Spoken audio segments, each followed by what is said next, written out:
DJ Dinesh sound Chumchumi.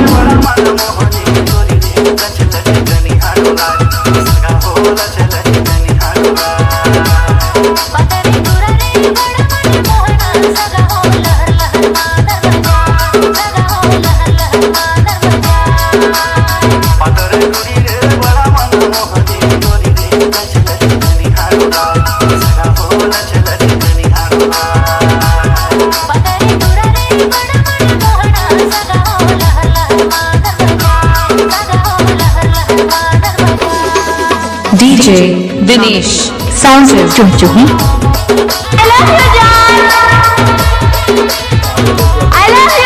खातिन गांव Nawa Dhola road Chumchumi.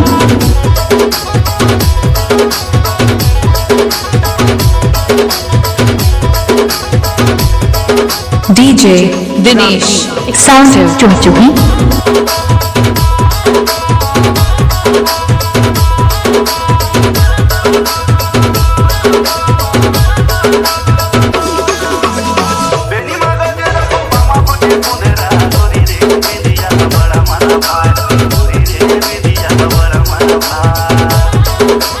DJ Dinesh गांव चुमचुमी।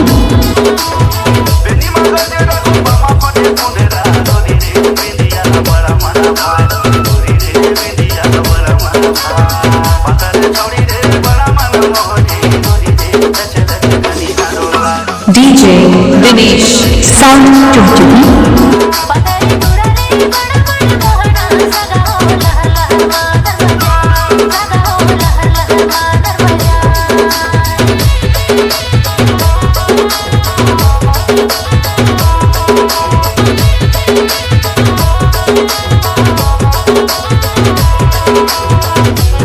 हमारे YouTube चैनल दिनेश श्याम को लाइक शेयर सब्सक्राइब करना बिल्कुल ना भूलें।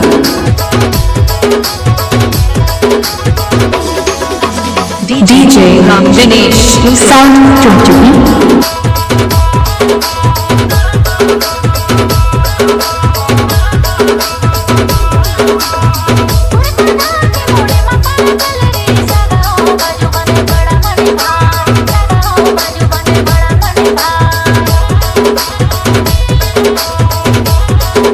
Mobile number 83 050 97 14 7।